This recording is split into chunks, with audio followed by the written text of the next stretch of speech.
yang menonton secara bersamaan. Betul sekali, tadi ada 200.000 viewers sampai 350.000 viewers. Dan nanti gimana cara buat dapetin hadiahnya? Tinggal isi data di rekening. Tapi tanpa berlama-lama lagi Survivors, langsung aja kita masuk ke round kedua kita kali ini. Ini dia Kalahari.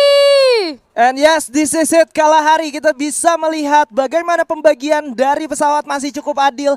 Kali ini teman-teman dari Iko apakah bakal turun ke daerah Shrines? Karena pergerakannya mereka mulai mendekat ke daerah Shrines. Dan justru teman-teman dari Evo sendiri mereka sudah bersiap nampaknya untuk menyambut siapapun yang coba untuk mendekat. Wah, langsung belok Bun. Waduh. Tadinya udah searah, tiba-tiba belok nih teman-teman dari Eko Esport nih. Gak jadi tabrak-menabrak lagi. Mungkin dari Eko Esport sendiri tadi sudah mencoba melakukan penabrakan di round pertama ya, tapi dirasa tidak maksimal. Akhirnya mereka ya udah, kita harus cari poin sebanyak-banyaknya, minimalisir kesalahan. Jadi di round kedua mereka coba untuk melakukan permainan yang lebih maksimal dan berbeda lagi dari round pertama. Atau mungkin juga skenarionya adalah teman-teman dari Iko ini coba menghindar dari teman-teman EVOS yang dari awal itu bermain agresif. Mereka tidak mau drop zone mereka ditabrak langsung. Jadi akhirnya mereka berupaya untuk berpaling ke daerah Shrine. Sekarang kalau kita ngomongin teman-teman dari Iko sendiri, mereka kan biasanya di daerah Council Hall kan. Ya. Dan mungkin mereka berpikir, waduh, ini kayaknya EVOS bakal coba untuk ke arah kita nih. Tapi ternyata tidak. Kali ini Mr. 05 bakal coba mencari lagi di mana lawan yang sudah melakukan open fire. Dan ternyata teman-teman dari EVOS langsung berhasil mendapatkan satu orang, yaitu seorang Kucai kali ini. Gak buang-buang waktu, gak pakai lama. First blood didapatkan oleh seorang Bion. Oke, dengan waktu yang sangat cepat Kucai atau orang terbelakang dari Eko Esports yang kita tahu selalu melakukan pega fire terhadap teman-teman Eko Esports, akhirnya harus menjadi orang pertama yang tumbang di tangan EVOS Divine.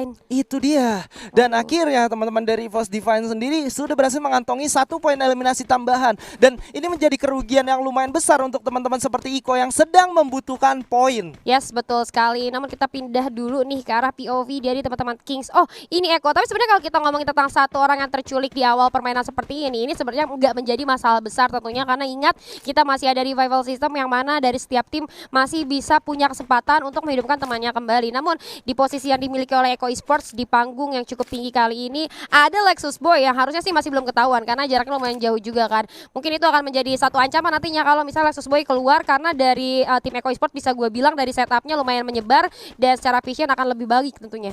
Ya, dan kalau lu lihat ada sedikit sedikit hal yang menurut gue menjadi cukup janggal gitu ya. Apa tuh? Sementara itu kita bahas dulu nih. Ada seorang King Dix yang berhasil menjadi predator dengan 6 poin eliminasinya. Wow. Damage-nya 2300. Ini setara dengan dapetin 10 kill atau lebih gitu. Tapi balik lagi, dimana kalau ngomongin masalah Iko sendiri, mereka bertahan di daerah panggung-panggung kematian, tapi mereka nggak punya resource yang cukup, Julia. Iya, mereka nggak punya resource yang cukup. Mereka cuma unggul secara vision aja tentunya ke arah tim-tim lain. Apalagi mengingat mereka sekarang kekurangan manpower ya. At least mereka harus lebih berhati-hati lagi. Mungkin peluang untuk mereka adalah ketika mereka bisa menculik salah satu player dari tim lain, lalu mereka dapetin kesempatan untuk sama-sama unggul dalam segi manpower, lalu mereka melakukan team fight, baru deh mereka bisa recover lagi dalam segi resource mereka. Ya, bisa recover lagi dari segi resource-nya mereka. Dan kali ini EVOS Divine sendiri berhasil mendapatkan Skybeams juga. Oh, Skybeams. 2 poin eliminasi tentunya menjadi investasi poin yang sangat baik dan juga sangat dibutuhkan oleh EVOS untuk memperjauh gap yang dimiliki dengan teman-teman dari Iko. Yes, membalas round pertama ya tadi dari EVOS Divine, dimana belum cukup maksimal di round pertama. Tapi kita move lagi kemana? Arah West Bandits.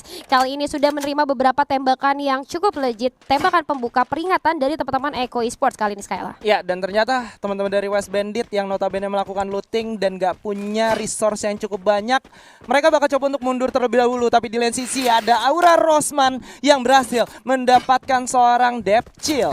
Yes, mendapatkan seorang depth chill. Namun kali ini dari West Bandit sendiri, gue setuju banget kalau West Bandit melakukan melakukan rotasi lanjutan daripada ngeladenin teman-teman dari Eko Esports yang tadi ada di arah panggung kematian. Kenapa? Karena dari West Bandit sendiri bisa gue akuin mereka lagi benar-benar butuh poin banget untuk tidak terdegradasi. Ini lagi hari penentuan untuk mereka dan mereka harus bermain seaman mungkin. Kalau menurut gue mereka harus samarin placement point aja sih sebanyak-banyaknya. Harus ngumpulin placement point sebanyak-banyaknya dan tentunya bermain dengan lebih konsisten lagi. Betul. Karena hal itu yang mereka butuhkan agar mereka terjauh dari zona degradasi. Bahkan kalau mereka bisa bermain dengan cukup maksimal untuk hari ini, nggak menutup kemungkinan mereka bisa benar-benar menjauh dari zona tersebut. Yes, betul sekali, karena nggak ada yang nggak mungkin. Aura Ignite aja dalam satu hari mereka bisa naik 5 peringkat dari zona degradasi dengan poin-poin yang mereka kumpulkan. Jadi nggak menutup kemungkinan buat West Bandits masih bisa banget keluar dari zona-zona mematikan atau zona degradasi. Ya, dan kali ini berpaling sedikit ke daerah dari Desap, ada Ses yang siap menyambut teman-teman RRQ Hide yang melakukan rotasi keduanya, di mana seorang Crime berhasil menghidupkan Daptil, dan kali ini RRQ kembali lengkap menjadi 4 orang. Ya, tapi dari tim Ses dan juga dari RRQ yang gue yakin tadi mereka udah saling notice satu sama lain ya, tapi ternyata mereka tidak membuka pertempuran sama sekali. Bahkan dari masing-masing tim langsung pergi ke arah yang saling berlawanan, dan ini membuktikan bahwa dari Ses Alpha Inc mereka coba untuk bermain lebih konsisten secara placement tentunya. Ya, bermain lebih konsisten lagi karena mereka juga tahu di bagian game pertama tadi saingan mereka yang duduk di posisi kedua yaitu Iko, mereka puas di posisi ke-12 dengan 0 kill, yang artinya gap mereka itu udah benar-benar deket banget. Tapi kali ini ada IOG yang kedatangan tamu, yaitu teman-teman dari RRQ, di mana seorang Crime juga sudah berhasil dihidupkan kembali. Artinya ini bakal menjadi 4 lawan 4 di rotasi kedua mereka. Yes, akan menjadi 4 lawan 4 di rotasi mereka, tapi hati-hati di daerahnya Island of Gods dan juga RRQ Hide itu ada Aura Ignite dan juga First Aid Eclipse, yang mana jika pertempuran terjadi dengan term yang cukup lama itu akan memancing tim-tim lain, dan nantinya akan ada orang ketiga yang datang. Ketika ada orang ketiga yang datang itu akan menjadi distraksi, ketika tembakannya berasal dari segala arah itu akan makin membingungkan. Tapi kita move lagi ke arah POV dari NXL, Bung Sela. Ya, di mana seorang August ternyata berhasil di knockdown begitu saja, dan tapi masih bisa diselamatkan. Rebellion Tabor sudah cukup dekat, tapi mereka tidak mau melakukan inisiasi apapun karena mereka harus mendekat lebih jauh lagi untuk ke arah NXL kalau mereka emang pengen kontes gitu. Ya, kalau mereka pengen kontes ke arah NXL itu sendiri. Tapi dari NXL gue lihat, karena ini NXL adalah salah satu tim yang sama seperti West Bandit, mereka harus keluar dari zona degradasi. Yang menurut gue mereka akan menghindari pertempuran-pertempuran yang menurut mereka resiko kemenangannya tidak cukup tinggi. Karena kalau kita lihat tadi dari NXL sendiri, mereka dapat tempat yang masih belum enak dengan kampung yang cukup minim, yang mana mereka yakin kayaknya kalau kita team fight ini gak akan bagus-bagus banget. Tapi kalau kita dari circle-nya, ternyata dari NXL sendiri masih ada di zona yang cukup nyaman. Masih berada di zona yang cukup nyaman. Mereka masih berada di pinggiran zona selanjutnya, tapi dari EVOS sendiri menurut gue nggak jadi kabar yang cukup baik. Mereka masih berada di luar zona, dan terakhir kali gue ingat EVOS bermain di luar zona di daerah Kalahari, mereka kesulitan untuk menembus zona selanjutnya menggunakan vehicle yang sudah mereka siapkan. Jadi artinya gue rasa teman-teman dari EVOS Divine udah boleh bergerak sekarang ke inti dari zona sebelum terlambat. Ya, benar sekali. Apalagi kalau kita ngomongin tentang Kalahari, seperti yang udah sering gue bahas bahwa Kalahari ini adalah map yang cukup kecil, di mana dari satu drop point ke drop point yang lainnya atau checkpoint ke checkpoint yang lainnya itu sangat dekat. Jadi hanya butuh sekitar 10-15 detik. Jadi kalau misalnya EVOS Divine terlalu lama berada di luar circle, itu artinya peluang bagi tim-tim lain untuk masuk duluan itu akan lebih besar, dan nantinya EVOS Divine akan menjadi tamu yang disambut oleh berbagai macam tim yang sudah masuk di dalam circle tersebut, dan itu nggak akan jadi hal yang cukup baik nantinya. Iya, kecuali memang EVOS Divine melakukan rotasi dengan sangat tepat dan mereka memilih untuk menjadi third party, itu bakal menjadi keuntungan. Tapi Boleh. kalau mereka coba masuk ke dalam zona dan ternyata tidak ada yang perang, otomatis 12 tim, 48 orang yang masih hidup yang sudah berada di dalam zona terlebih dahulu bakal natakin ke arah teman-teman dari EVOS Divine. Menjadi pusat perhatian tentunya ya Itu nanti dia. EVOS Divine ya. Jadi mungkin benar banget kata Skyla untuk teman-teman dari EVOS Divine, udah boleh kali ya, yuk jalan dulu, jangan terlalu lama ada di luar zona. Itu dia, dan kali ini nampaknya mereka mendengar apa yang kita bicarakan. Langsung kedengeran Sudah kayaknya nih. langsung coba menggunakan vehicle-nya, dan kalau lu lihat kali ini dari segi resource-nya mereka juga punya cukup banyak medkit, sementara Abax cuma punya 2. Dari Mr. 05 mereka dia punya 9 medkit dan 12 glue wall. Wow. Dalam segi resource untuk seorang Mr. 05 di sini mereka udah mendapatkan resource yang sangat baik menurut gua, udah siap banget sih harusnya untuk melakukan team fight. Namun karena mereka ada di luar zona, walaupun zona kedua, tapi tetap aja gigit-gigit manja ya ke mereka. Jadi kita lihat tadi HP-nya udah lumayan terkuras habis, dan itu akan mengurangi resource yang mereka miliki tentunya nanti Skyla. Iya, dan kali ini teman-teman dari SES yang coba masuk ke dalam zona selanjutnya ternyata harus terpick off oleh seorang Kings Dix yang sudah mengetahui pergerakan mereka menggunakan launchpad-nya kali ini. Menyisakan 3 orang aja, yaitu Thanos, Gedai 23 dan juga Bocil. Aduh, waduh. Dan kita lihat juga di sisi kiri dan kanannya juga mereka ada yang jagain tuh. Ada RRQID dan juga Aura Ignite yang gue yakin sebenarnya dari Aura Ignite juga udah mulai mendengar suara tembakan tersebut. Namun terlalu jauh jaraknya jadi tidak bisa menjadi third party. Dan kita lihat kali ini 3 player dari Stars Alpha Inc harus bertahan di sisi luar. Kita lihat ada NXL yang harus berhadapan atau bersikutan dengan teman-teman dari GPX Esport. Yang bisa gue akuin GPX Esport lagi benar-benar turun banget secara performa sih. Ya, dan kali ini teman-teman dari NXL dengan satu player tambahan lagi yaitu seorang Oguts ini nih, kalau boleh bilang nih Oguts, Mat dan juga Irazor bekas pemain bos semua nih ya. Bekas pemain bos Waduh, semua. Jadi benar-benar mereka reunian kayaknya Bu. Reuni. Arisan dulu kali ini Arisan di dulu. NXL dan ini harus banget menjadi apa ya? Menjadi debut mereka tentunya ketika mereka reuni lagi harus memberikan poin yang maksimal di hari penentuan kali ini. Tapi yang gue jadi menarik adalah itu NXL kali ini bakalan ketemu harusnya sama Eko Esport ataupun nanti dengan GPX di satu jalur rotasi yang sama nantinya. Atau ketika mereka mau masuk ke zona selanjutnya itu masih ada teman-teman dari, kalau gua nggak salah RBL ya. RBL, ya RBL betul. itu udah di dalam zona dan mereka udah punya kompon yang cukup aman untuk bertahan. Tapi kali ini Oh, kita lihat masih cukup alot peperangan yang terjadi. Bahkan dari ke-12 tim kali ini hanya 2 orang yang baru knockdown, itu pun tidak sempat untuk benar-benar di end begitu saja. Ada coba upaya penyelamatan tapi tentunya bakal sedikit sulit. Oke, ada upaya penyelamatan yang masih cukup sulit, namun kita lihat dari seorang Bruce ternyata mencoba spray ke arah depan, menghilangkan beberapa ghoul dan juga 2 player dari NXL yang berhasil mereka pick off.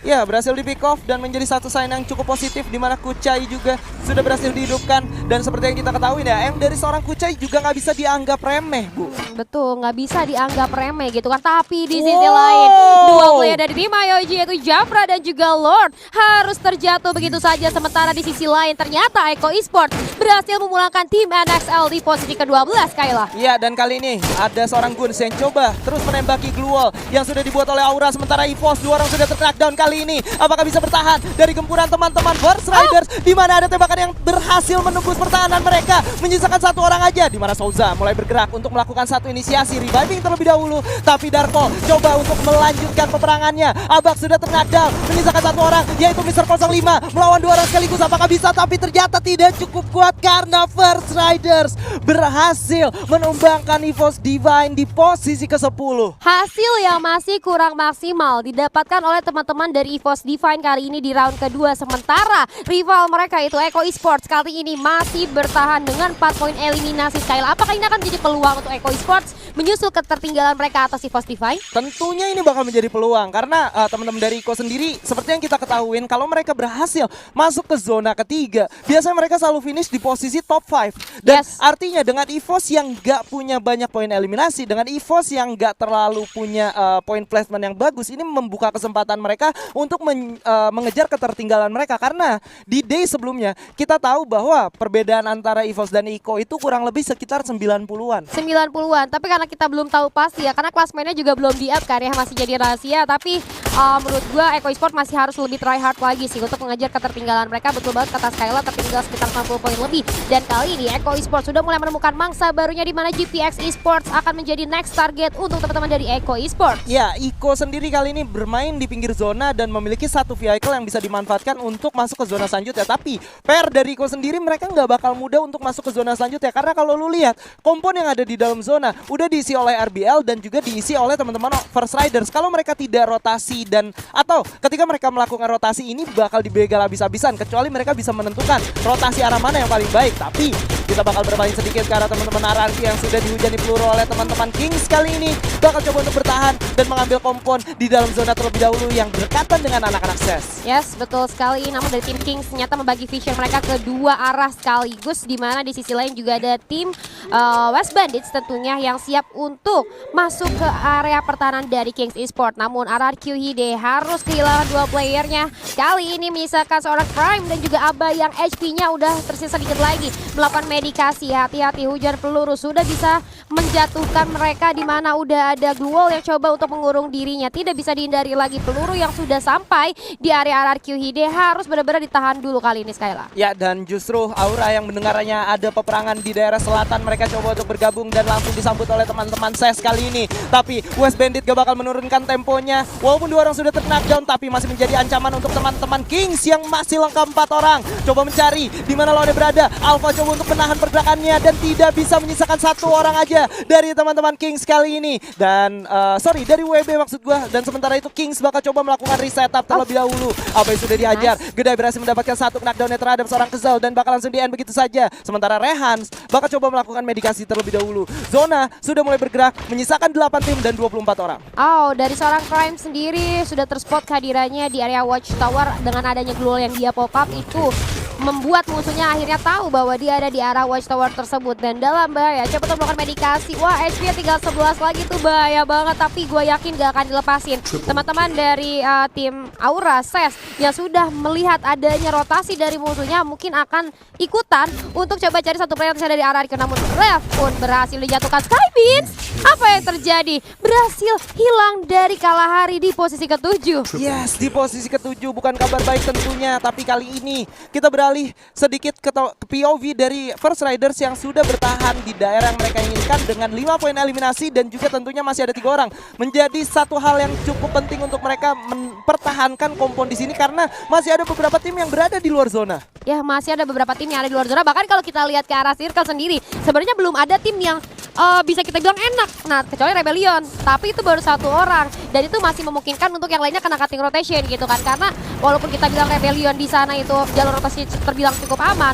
tapi ingat, tim-tim yang ada di luar itu tim-tim yang sekarang lagi kuat-kuatnya banget. Saya Alpha yang kita lihat kali ini Rehan pun harus berjuang seorang diri, namun ternyata masih berhasil untuk memulangkan teman-teman dari RRQ Hades, Kayla. Iya, dan kali ini Aura Guns, Aura Fire benar-benar panas banget, tapi Adrian berhasil di pick off oleh seorang Jojo. Ada satu critical damage yang dirasakan dan Rehan juga bakal menyusul. MGAT dengan satu granatnya berhasil mendapatkan seorang Thanos, menyisakan 1 orang aja dari saudara esports. Bakal coba untuk dikeker terlebih dahulu sambil bergerak ke dalam zona. 6 poin eliminasi sudah didapatkan, bahkan 7 kali ini mengeliminasi teman-teman dari SES Alpha Inc. Menyisakan 11 orang dan 3 tim kali ini, Julia. 11 orang dan 3 tim, di mana Rebellion Tabor membagi setup mereka cukup melebar. 1 granat sudah mulai dilempar, berhasil mempick off salah satu player itu Mr. Home dari seorang Souza. Kali ini Zero masih memanfaatkan 1 batu, namun terlihat dari sisi kanan oleh seorang Ikal. Coba membuka 1 glow, melakukan medikasi terlebih dahulu. Dari sebelah kiri ada Aura Ignite yang siap untuk mengacak-acak mereka. Oh my god, Aura Ignite harus cukup puas di posisi ketiga kali ini. Menjadi battle untuk First Riders dan juga Rebellion Tabor. Ada 1 granat yang berhasil menumbangkan 1 orang, bakal coba untuk dilemparkan lagi, apakah terkena? Dan itu dia, masih ada 1 respon gua yang cukup baik. Heyu bakal coba untuk menahan pergerakan 3 orang sekaligus, apakah bisa? 1 prediction tapi masih gagal dan ternyata disisit Buya for First Riders. Oh wow, well, First Riders Eclipse